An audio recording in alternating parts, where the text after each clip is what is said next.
सी राठौर जीतेंगी या हारेंगी, जेल जाएंगी या नहीं जाएंगी, गिरफ्तार होंगी या नहीं? मैं शास्त्री नहीं हूँ ना। हाँ, मैंने आज तक की कपिल सिब्बल साहब की हिस्ट्री बताई है कि मस्जिदों में बंदूक चलाने का आप ट्रेनिंग देते हैं। बंदूक चलाने की ट्रेनिंग देने के लिए मस्जिद के अंदर या मस्जिद के बाहर कोई भी कार्रवाई आज तक नहीं की।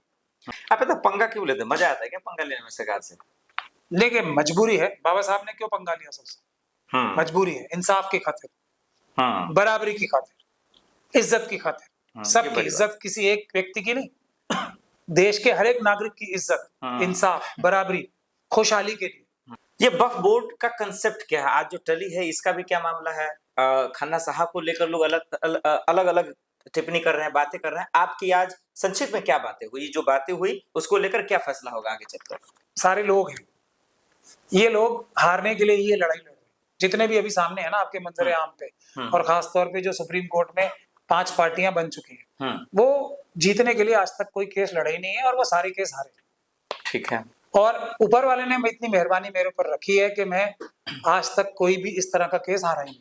एक तरफ नेहा सिंह राठौर का आप समर्थन करते हैं, कपिल साहब का नाम लेते हैं, हंसने लगे, क्या समझा जाए? देखिए कपिल सिब्बल साहब बहुत बड़े वकील है, बिल्कुल बहुत बड़े वकील है, बहुत बड़े वकील है, ठीक है ही, कोई शक नहीं है इसमें, चिढ़ा लेकिन मैं चिढ़ा नहीं रहा हूँ, बहुत बड़े वकील है, हाँ। बिल्कुल है, लेकिन वो कभी भी मजलूमों का एक भी केस नहीं जीते, और जो उद्योगपति हैं उनके ज्यादातर केस जीत जाते हैं, तो इसमें छोटे वकील तो नहीं हुए ना वो। ठीक है। लेकिन उनका ट्रैक रिकॉर्ड ये है, बाबरी मस्जिद हो, संजय दत्त का केस हो, लालू यादव का केस हो, कोई भी केस हो, वो हारेंगे ही।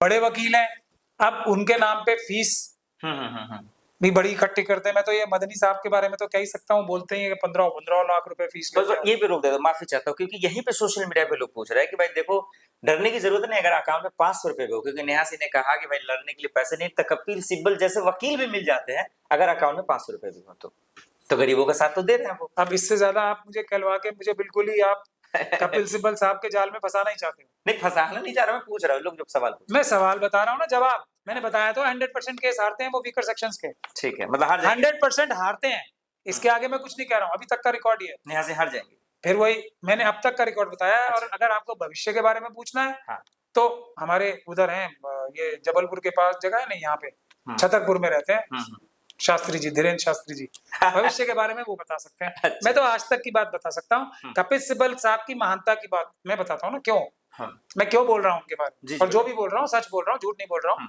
वो तो मुझसे बड़े वकील हैं, वो भी डिफेमेशन डाल सकते हैं मुझ पे। मोदी सरकार से इतनी नफरत क्यों करते हैं? ये भी नहीं, ये बिल्कुल गलत बात है।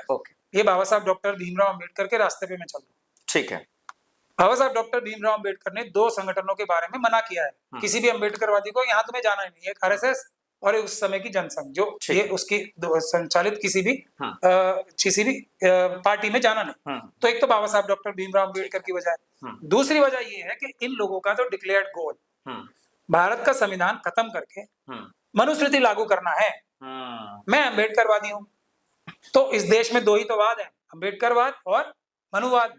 तो अब मैं इन लोगों की खिलाफत इसलिए करता हूँ कि ये भारत का संविधान ही खत्म करना चाहते हैं, ये देशद्रोह करके। साध्वी प्रज्ञान सिंह ठाकुर का एग्जाम्पल, कितने एग्जाम्पल, निशिकांत दुबे जी का, कितने एग्जाम्पल आप ले लीजिए, किसी ना किसी तरीके से देश में मुसलमान हिंदू, हिंदू मुसलमान करेंगे और देश के संविधान को कमजोर करेंगे, देश का संविधान जलाएंगे। इन्हीं के लोग है ना, मैं ही केस लड़ रहा हूँ। वो भी अभी फिलहाल में समाजवादी पार्टी के सांसद हैं रामजी लाल सुमन जी, उन पर हमला हुआ, करनी सेना के लोगों ने कर दिया। राकेश, ये खुद ही बता रहे हो आप। अब आप, मैं ये सवाल इसलिए लेना चाह रहा हूं, करनी सेना कौन सी है, कौन सी सेना, किस समाज से आते हैं? वो खुलेआम कह रहे हैं कि हमने मारा और हम मारेंगे, ठीक। और करनी सेना जुलूस निकाल रही है वहां पे मारने के लिए, उसके बाद भी अभी तक उन्होंने एक व्यक्ति को गिरफ्तार नहीं किया। वो कह रहे हैं हमारे उस दिन हमने उनकी कार में जो टक्कर मारी थी, जो भी किया था, हमला किया था, वो हमारा दांव चूक गया। और ये है योगी जी की कानून व्यवस्था। भारत की पार्लियामेंट पे अटैक हुआ, ये पार्लियामेंट के एक सदस्य के ऊपर हमला, मतलब पार्लियामेंट के ऊपर हमला होता है। और योगी जी की सरकार में लॉ एंड ऑर्डर है, ये लॉ एंड ऑर्डर है कि अपनी राजनीति के लिए ये किसी की भी हत्या करा दें, किसी को भी धमका लें कि समाजवादी पार्टी के वर्कर्स अब डर के सड़क पे बाहर ना निकले। वोट देने के दिन रामपुर में तो मैं था ना वहां बैठा हुआ, इसलिए वोट देने मुस्लिम समाज के लोग बाहर आ पाए, वरना इतना टेरर था पिछले इलेक्शंस में कि बाहर नहीं निकलने देती थी पुलिस, ये जो पिंक कार्ड, फलाना कार्ड, ये कार्ड, वो कार्ड दे देते थे, घर से बाहर मत निकलना, मारपीट करते थे महिलाओं को। तो ये लॉ एंड ऑर्डर है? तो ये लॉ एंड ऑर्डर नहीं है।